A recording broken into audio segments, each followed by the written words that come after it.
जय माता दी आप सभी को। आज मैं आपको एक शाबर मंत्र बताने वाला हूँ।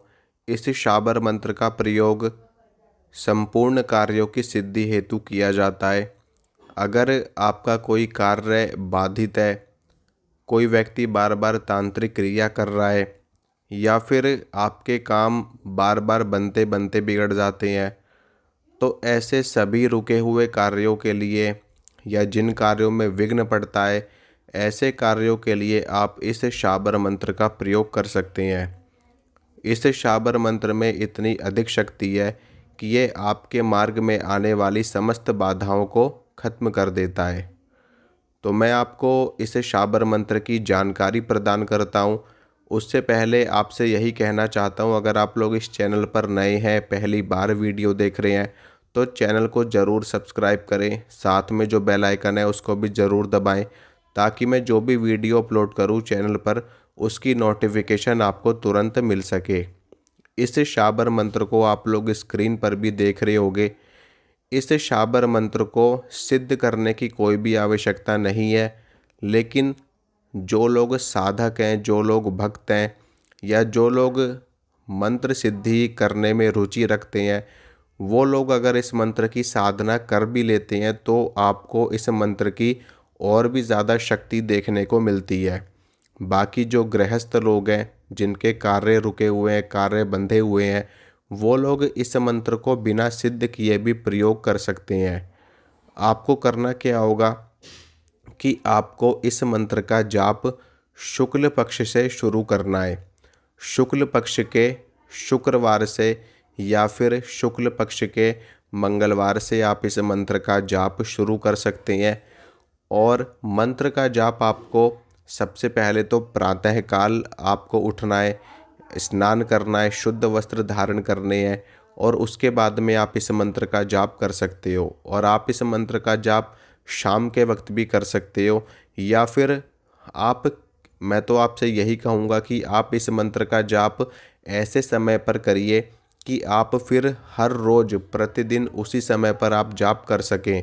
क्योंकि मंत्र साधना में और जब भी हम किसी मंत्र को जपते हैं या कोई अनुष्ठान करते हैं या फिर अपने इष्ट की आराधना करते हैं, तो एक ही समय पर करनी चाहिए। क्योंकि बार बार समय परिवर्तित करने से या फिर समय बदलने से हमें उस मंत्र का या उस साधना का पूरा फल नहीं मिल पाता। क्योंकि जिस समय पर आप बैठ करके अपने इष्ट की साधना करते हैं, उस समय पर लगातार साधना करने की वजह से वहाँ पर ऊर्जा जागृत हो जाती है और इष्ट देवता से संबंधित शक्तियाँ आनी शुरू हो जाती है। तो जब लगातार शक्तियाँ वहाँ पर आनी जानी शुरू हो जाती हैं और उस समय पर हम पूजा पाठ जाप नहीं करते या उस समय को हम स्किप कर देते हैं या छोड़ देते हैं, तो वो शक्तियाँ फिर वहाँ से रुष्ट होकर के, नाराज़ होकर के चली जाती हैं और दोबारा से वो शक्तियाँ नहीं आती।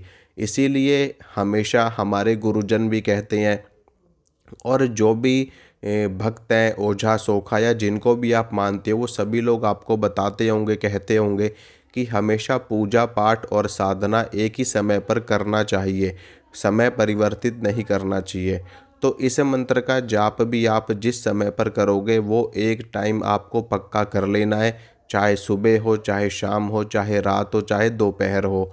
लेकिन दोपहर को पूजा नहीं करी जाती है। दोपहर में देवी देवताओं के विश्राम का समय होता है, मंदिरों के पट भी बंद कर दिए जाते हैं। इसीलिए पूजा करने का जो समय बताया गया हमारे शास्त्रों में, वो प्रातःकाल और सायंकाल का बताया गया है। क्योंकि और सबसे श्रेष्ठ समय तो ब्रह्म मुहूर्त का बताया गया है। तो ब्रह्म मुहूर्त में अगर आप कर सको तो बहुत ही ज़्यादा उत्तम है। लेकिन उसमें भी अगर आप नहीं कर सकते तो आप दोपहर में 12 बजे से पहले पहले आप कर सकते हैं। और उसके बाद रात में आप कर सकते हैं किसी भी टाइम शाबर मंत्र का जाप। क्योंकि शाबर मंत्र जितने भी हैं वो सभी तंत्र के अंतर्गत आते हैं और तंत्र के अंतर्गत आने वाली साधनाएं और मंत्र रात्रि काल में जपा जा सकता है, उनको किया जा सकता है। तो सिर्फ़ और सिर्फ शाम को, रात को आप कभी भी कर सकते हो। लेकिन दोपहर में अगर आप कर रहे हो या सुबह के टाइम आप कर रहे हो तो 12 बजे से पहले पहले ही आपको कर लेना है। मंत्र आप सभी की स्क्रीन पर दिख रहा होगा। मंत्र मैं आप सभी को एक बार बोल करके भी सुना देता हूँ, फिर मैं आपको बताऊंगा कि इसका जाप आपको कितना करना है और इसके मंत्र की अनुष्ठान की विधि भी मैं आपको इसी वीडियो में बताऊंगा। ओम नमो महाशाबरी शक्ति मम अनिष्ट निवारय निवारय मम सर्व कार्य सिद्धि कुरु कुरु स्वाहा। ये मंत्र है, आप इस मंत्र का प्रतिदिन 11 बार या 21 बार जाप करेंगे हर रोज। जो भी गृहस्थ लोग हैं और जो साधना नहीं करना चाहते, बाकी जो लोग साधना करना चाहते हैं इस मंत्र की, वो लोग इस मंत्र को होली पर, दीपावली पर, ग्रहण काल में, नवरात्र के समय में, महाशिवरात्रि पर, या फिर वो वैसे भी अनुष्ठान कर सकते हैं सामान्य दिनों में भी। जैसे कि शुक्ल पक्ष में आप मंगलवार से या फिर शनिवार से इस मंत्र का अनुष्ठान शुरू कर सकते हो और लगातार 11 दिनों तक आपको इस मंत्र का अनुष्ठान करना है। तो आपका ये मंत्र सिद्ध हो जाता है, शक्तिशाली बन जाता है। फिर उसके बाद में आपको प्रतिदिन इस मंत्र को जपने की आवश्यकता नहीं होती।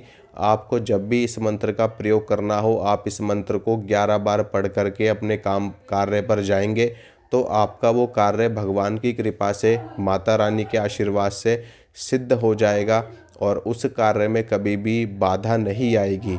अनुष्ठान में आपको ब्रह्मचर्य का पालन करना है और सात्विक आहार लेना है और मंत्र जाप की जो संख्या रहेगी वो प्रतिदिन की 108 बार रहेगी। कम से कम 108 बार आपको ज़रूर मंत्र का जाप करना है और अगर आप इससे ज़्यादा जाप कर सकते हैं तो और भी ज़्यादा श्रेष्ठ है। 3 माला 5 माला तक आप इस मंत्र की कर सकते हैं, लेकिन इतना नहीं कर रहे हो तो कम से कम आपको 1 माला इस मंत्र की ज़रूर करनी है।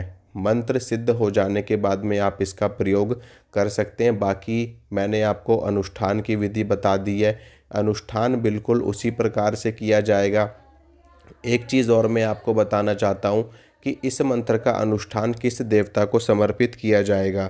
इस मंत्र का अनुष्ठान भगवान शिव और माता आदि शक्ति यानी कि माता पार्वती को समर्पित किया जाएगा। तो उन्हीं से संबंधित सारी चीज़ें इसमें आपको करनी है। देसी घी का दीपक आपको प्रज्वलित करना है। अगर आप लोग देसी घी का दीपक नहीं जला सकते तो आपको तिल के तेल का दीपक प्रज्वलित करना है और जितने दिन तक अनुष्ठान आपका चलेगा उतने दिन के लिए आपको कलश की स्थापना करनी है और देवी देवताओं की, भगवान शिव की और माता पार्वती की पंचोपचार से, दशोपचार से या फिर षोडशोपचार से आपको पूजा करनी है। फिर उसके बाद में रुद्राक्ष की माला लेकर के मंत्र का जाप आपको आसन के ऊपर बैठ करके करना है। समय मैंने आपको पहले ही बता दिया है कि एक ही समय आपको फिक्स कर लेना है और 1, 3 या 5 माला जितना आपका सामर्थ्य है उतना आपको मंत्र जपना है। तो आपका ये मंत्र सिद्ध हो जाएगा। फिर उसके बाद में आप मंत्र का प्रयोग कर सकते हैं। मंत्र मैंने आपको बोल करके बता दिया है और स्क्रीन पर भी आप सभी को मंत्र दिख रहा है। मंत्र इस्तेमाल करने से पहले आपको मंत्र अवश्य कंठस्थ कर लेना है, उसके बाद में ही आपको मंत्र का प्रयोग करना है। जय माता रानी की।